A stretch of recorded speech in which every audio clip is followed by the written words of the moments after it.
بکر کو بنا لیا۔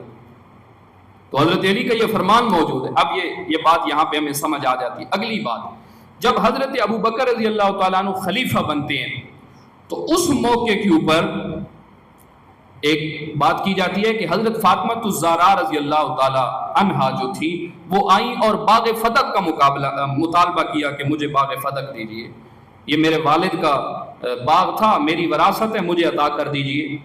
پہلی بات یہاں پہ اس بارے میں سمجھیں کہ یہ ایک بہت بڑی سیدہ کی گستاخی ہے، خاتون جنت حضرت فاطمہ الزہرا رضی اللہ تعالیٰ عنہ کی سلام اللہ علیہا کی یہ گستاخی ہے کہ ان کو کہا جائے کہ وہ دربار کے اندر اپنا حق مانگنے گئی تھی اور باغ فدق کا مطالبہ کیا تھا۔ اور یہ لوگ تو وہ تھے کہ جو مال لٹانا، انہیں مال کی محبت کی کیا پرواہ تھی، یہ کیا مانیں گے مال کو اور جا کے مطالبہ کریں گے کہ باغ حوالے کریں۔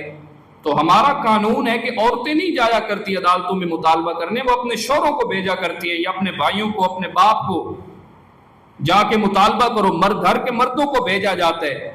تو حضرت علی موجود تھے، اگر فاطمہ الزہرا سلام اللہ علیہا کا یہ حق تھا تو وہ اپنے خامد حضرت علی کو بھیجتے کہ جاؤ علی مطالبہ کرو میرے حق کا، آپ نہ جاتی خود۔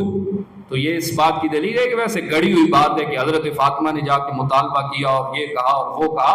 حضرت فاطمہ الزہرا رضی اللہ تعالی عنہ آپ کی شان اس سے بہت بلند تھی۔ ایک بات یہ ہو گئی۔ دوسری بات، آپ کہتے ہیں جی حضرت فاطمہ نے مطالبہ کیا حضرت ابو بکر صدیق سے، تو یہ مطالبہ کرنا اس بات کی دلیل تھا کہ انہوں نے ابو بکر کی حکومت کو مان لیا تھا، انہوں نے حضرت ابو بکر کی خلافت کو مان لیا تھا۔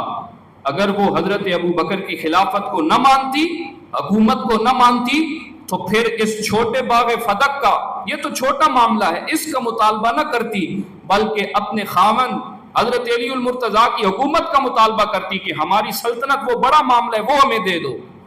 باغ تو چھوٹی سی چیز ہے، اس کا مطالبہ نہ کیا جاتا، پھر حکومت کا مطالبہ کیا جاتا، بھائی خلافت ہماری تھی، ہمیں وہ دے دو۔ بڑی عجیب بات ہے، خلافت کو چھوڑا جا رہا ہے، بھائی خلافت نہیں مانگتے کہ یہ جو ان کا حق ہے، اور چھوٹا فدق کا معاملہ وہ مانگ رہے ہیں۔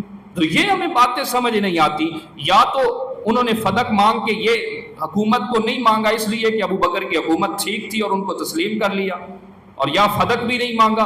تو ان باتوں کے اندر ہمیں تضاد نظر آتا ہے۔ بہرحال جو آج کا موضوع تھا وہ یہ کہ نبی کا جانشین کون ہونا چاہیے۔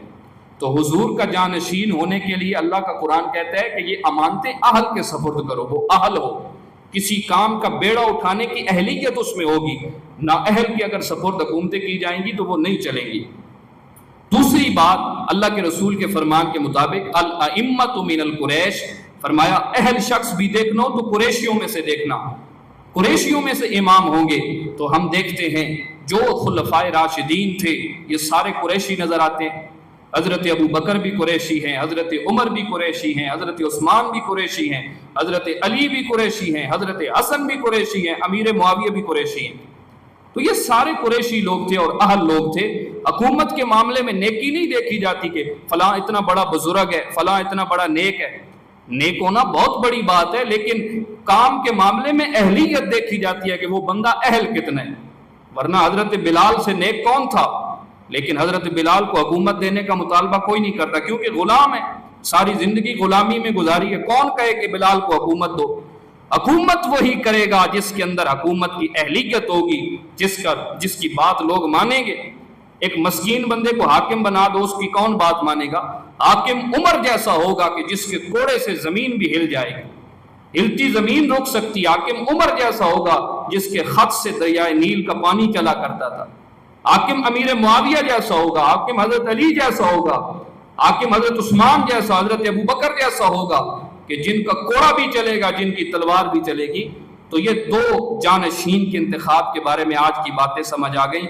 نبی کی خلافت اور جانشینی ایک اہل ہوگا، چاہے وہ ساتھیوں میں سے ہو، چاہے وہ گھر والوں میں سے ہو، دوسرا وہ قریشی ہوگا۔ اللہ رب العزت ہمیں حق سمجھنے کی توفیق نصیب فرمائے۔ السلام علیکم۔